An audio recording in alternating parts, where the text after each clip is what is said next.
वालेकुम अज़ीज़ तलबा व तालिबात। आज हम नौवीं जमात के दूसरा कता जो है नौवीं जमात का दूसरा कता जो मौलवी वहीदुद्दीन सलीम इनका लिखा हुआ है, इसका मुताला करने वाले हैं। अज़ीज़ तलबा, यहाँ आप स्क्रीन पर देख रहे हैं कि यहाँ पर पहला कता लिखा हुआ है। दरअसल ये दूसरा कता है आपकी दरसी किताब की तरतीब के मुताबिक, क्योंकि पहला कता इब्राहिम ज़ौक उनका लिखा हुआ जो पहला कता है वो कोविड-19 की सूरत हाल के मद्देनज़र निसाब से हज़फ कर दिया गया है। गुज़िश्ता वीडियो में हमने जिन हिस्सों को निसाब से हज़फ किया गया है, कम किया गया है, तो उसको हमने देखा था। बच्चों, आइए हम लोग पहला जो ये कता है इसका मुताला शुरू करते हैं। अज़ीज़ तलबा, आइए जानते हैं पहले कि कता किसे कहते हैं।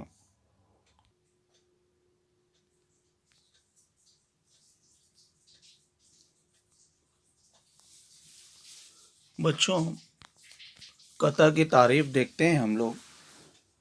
ये जो हिस्सा आपको स्क्रीन पर नज़र आ रहा है, ये दरअसल 10वीं जमात के कतात की जो उसमें तमहीद है वो नज़र आ रहा है। दरअसल ये तारीफ़ यहाँ पर 10वीं जमात के कतात में जो तारीफ़ दी गई है वो आसान करके दी गई है, इसलिए हम इस तारीफ़ को समझते हैं कि कता नज़्म की उस सिन्फ़ को कहते हैं जिसमें किसी ख़ास ख़याल, जज्बे या कैफ़ियत को बयान किया जाता है और उसके हर शेर का दूसरा मिसरा हम काफ़िया होता है। इसके यानी कता के जो अशार की तादाद है कम अज़ कम 2 होती है और ज़्यादा से ज़्यादा की कोई कैद नहीं है। गज़ल की तरह इसमें मतला कहना ज़रूरी नहीं है। ज़्यादातर आजकल 2 शेरी कतात का चलन आम है, लेकिन तलबा इस कते में 5 अशार हैं। आइए हम लोग जान पहचान का जो हिस्सा है, वहीदुद्दीन सलीम शायर जो हैं, सलीम उनका तखल्लुस है, उनके ताल्लुक़ से कुछ जान लेते हैं। 1869 में पानीपत में पैदा हुए। इब्तदाई तालीम उन्होंने पानीपत में हासिल की, फिर लाहौर में तालीम मुकम्मल करके वहीं मशरिकी ज़बानों के उस्ताद हो गए। मशरिकी ज़बानें यानी अरबी, फ़ारसी, उर्दू, इन ज़बानों को मशरिकी ज़बानें कहा जाता है। 1894 ईस्वी में सर सैयद अहमद खां के बुलावे पर वो अलीगढ़ आए, जहां उन्होंने एक अदारा कायम किया, अंजुमन मुतरज्जिमीन, यानी कि ऐसे हजरात की एक अदारा था, एक कमेटी थी जो तर्जुमे का काम किया करते थे। हैदराबाद में जब उस्मानिया यूनिवर्सिटी का क़याम हुआ तो मौलवी सलीम वहाँ के जो तर्जुमा कमेटी है वहाँ की उसके सरबराह मुकर्रर हुए। यहाँ उन्होंने उर्दू की इस्तिलाहों पर बहुत अहम काम किए। बच्चों, इस्तिलाह किसी किसी लफ्ज़, एक मखसूस लफ्ज़ होता है, किसी एक कोई शय को कहने के लिए जो मखसूस लफ्ज़ होता है उसे इस्तिलाह कहा जाता है। अब आगे यहाँ पर शायर की जो तसानीफ़ हैं, जो किताबें हैं, उनके नाम दिए गए हैं कि अफ़ादात सलीम, इफ़कार सलीम और वज़अ इस्तिलाहात उनकी अहम तसानीफ़ हैं। आखिरी ज़माने में सेहत की खराबी के सबब वो मलीह आबाद चले गए और 1928 ईस्वी में वहीं उनका इंतकाल हुआ। अज़ीज़ तलबा, स्क्रीन पर आपको मौलवी वहीदुद्दीन सलीम की तस्वीर नज़र आ रही है। आइए हम लोग आगे बढ़ते हैं और कता की बुलंद ख्वानी करते हैं। इससे पहले कि हम कता की बुलंद ख्वानी करें, कुछ अल्फाज हैं, उनका सही तलफ़ुज़ हम लोग देख लेते हैं। जैसे एक लफ्ज़ मुर्दे उफ्तादा इस्तेमाल हुआ है, यानी कि यहाँ पर افتادہ جو لفظ ہے وہ اس کے معنی ہوتے ہیں بیکار، بنجر، پڑے ہوئے کے، اور ٹمٹمائے، کرمک، چھوٹا کیڑا یا جگنو جو ہوتا ہے، اور اوج یعنی بلندی، عروج۔ اس کے علاوہ رہ رو یعنی مسافر، اور ایک لفظ ہے کہ سراب یعنی کہ ریتیلی زمین پر سورج یا چاند کی روشنی سے ریت پر پانی کا دھوکا، نظروں کا دھوکا ہو جاتا ہے، اسے سراب کہتے ہیں۔ قطع کی بلند خوانی کہتے ہیں۔ کیا لے گا خاک مردے افتادہ بن کے طوفان بن کے ہے تیری فطرت میں انقلاب، کیوں ٹمٹمائے کرمکے شب تاب کی طرح، بن سکتا ہے تو اوج فلک پر اگر شہاب، وہ خاک ہو کہ جس سے گلے ریزہائے زر، وہ سنگ بن کے جس سے نکلتے ہیں لعل ناب، چڑیوں کی طرح دانے پہ گرتا ہے کس لیے، پرواز رکھ بلند کہ تو بن سکے عقاب، وہ چشمہ بن کے جس سے ہوں سرسبز و کھیتیاں، رہ رو کو تو فریب نہ دے صورت سراب۔ بچوں، اس قطع کو سمجھنے کے لیے آپ لوگ یہ جو فرنگ اردو برائے نہوم جماعت، یہ ایک کتابچہ ہے، اس کتابچہ کو شروعاتی جو ابتدائی ویڈیوز ہیں اس میں میں نے اس کتابچے کو ڈاؤن لوڈ کرنے کے لیے، یہ آپ کے لیے بہت مفید ہے، تمام اسباق، نظمیں، یعنی کہ آپ کی کتاب کے تمام حصے میں وہ الفاظ مانی جو کہ کتاب کے علاوہ ہیں، تو اس کے وہ الفاظ معنی اس میں دیے گئے ہیں، آپ اسے ڈاؤن لوڈ کر سکتے ہیں۔ اس ویڈیو کے ڈسکرپشن میں اس کی لنک کو میں وہاں پر دے دیتا ہوں، آپ لوگ اس کی مدد سے اس کو ڈاؤن لوڈ کر لینا۔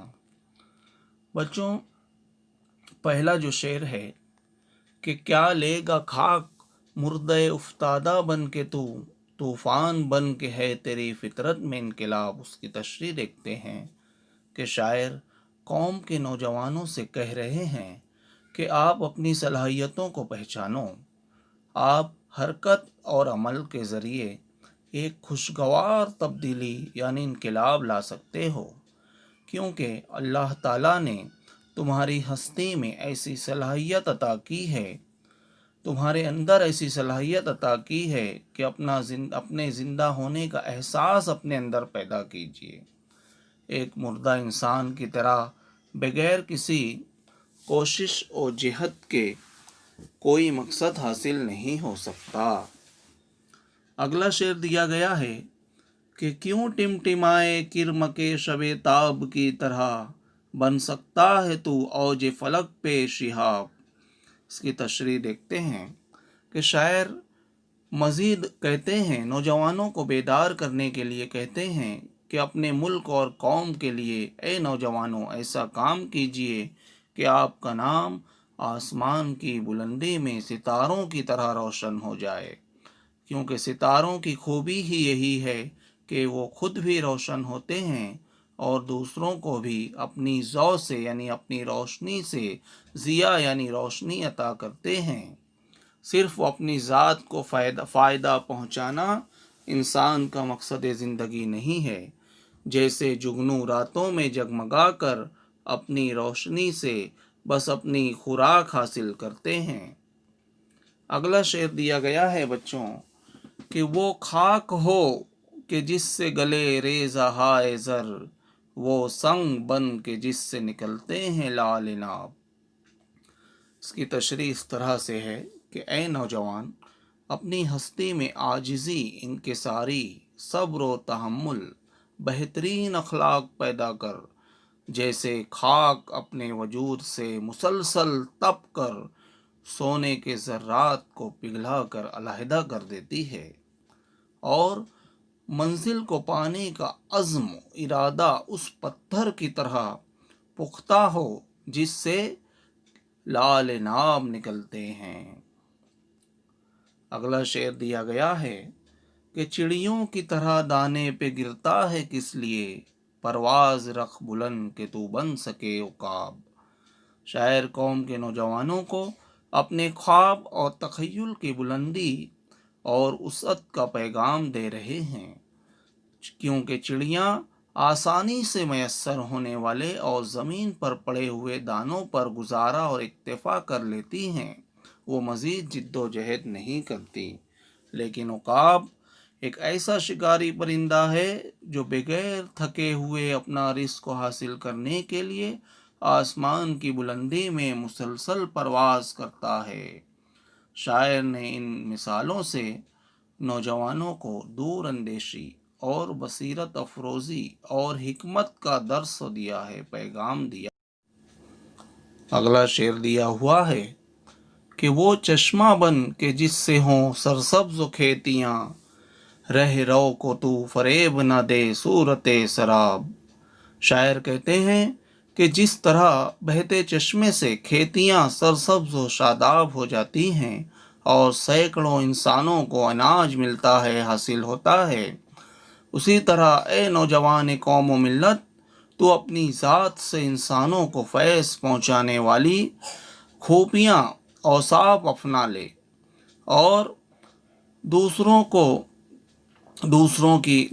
का मददगार बन, और रेगिस्तान के शराब की तरह मत बन जो मुसाफिर को फरेब देता है, बल्कि उस सायादार पेड़ की सिफत पैदा कर जो मुसाफिर को साया व आराम देता है।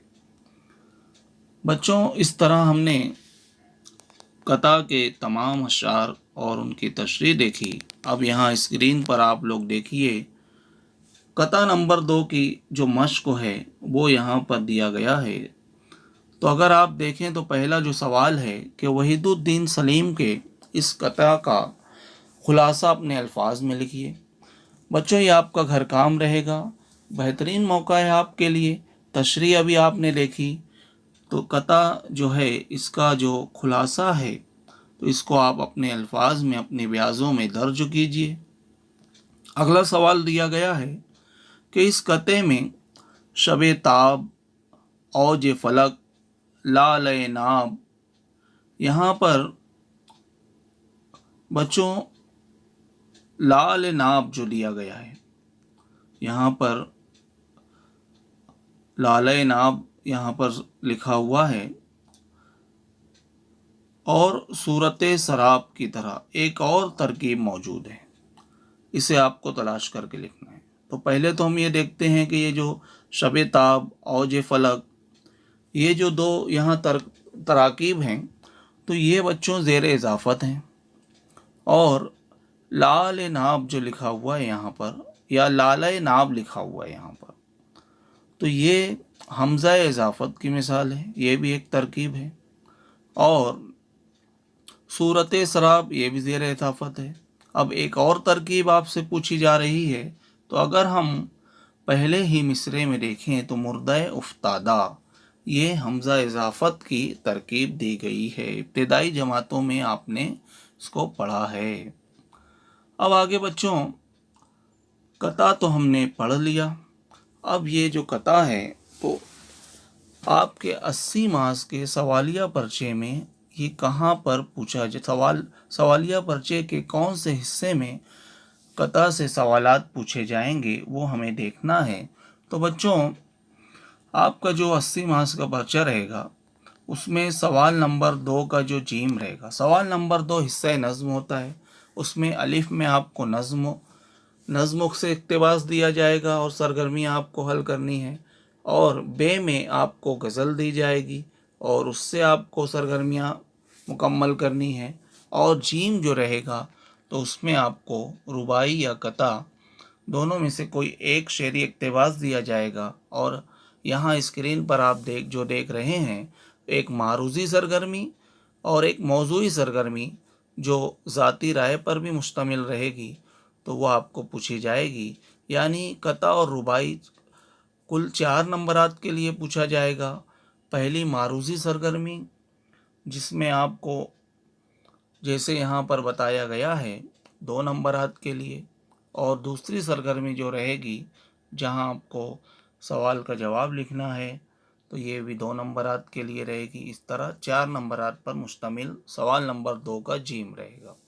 تو بچوں اس میں شعری اقتباس یعنی کہ جو جیسے ابھی ہم نے مکمل قطع جو پڑھا ہے وہ دیا جائے گا یا کوئی ربائی دی جائے گی، اور اس میں سے آپ کو اس شعری اقتباس کو آپ کو پہچاننا رہے گا کہ اس کی صنف کون سی ہے، وہ ربائی ہے یا قطع ہے، اور اس کے جو شاعر ہیں ان کا تخلص پوچھا جائے گا، آپ تخلص لکھ سکتے ہیں۔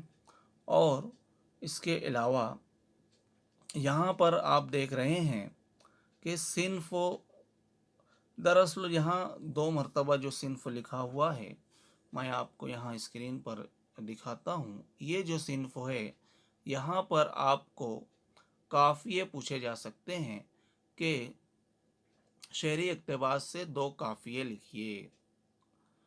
تو بچوں اور اس کے بعد ایک سوال رہے گا کہ دیے گئے شعری اقتباس کا پیغام اپنے الفاظ میں تحریر کیجیے۔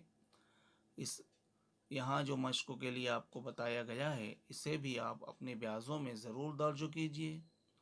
اب بچوں آخر میں یہاں پر قطع ربائی سے قطع سے جیسے کہ انقلاب، اور اس کے بعد شہاب، ناب، عقاب اور سراب، اس طرح سے یہ ربائی کے قافیے ہیں۔ تو اس طرح بچوں آج ہم نے دوسرا قطع وحید الدین سلیم کا لکھا ہوا 9ویں جماعت کا دوسرا قطع اس کا مطالعہ کیا اور اس کی تشریح دیکھی، مشق کے سوالات دیکھے۔ امید ہے آپ کو یہ جو قطع ہے یہ سمجھ میں آیا ہوگا۔ انشاءاللہ ہماری ملاقات کسی اور نظم یا سبق کے ساتھ ہوگی۔ خدا حافظ۔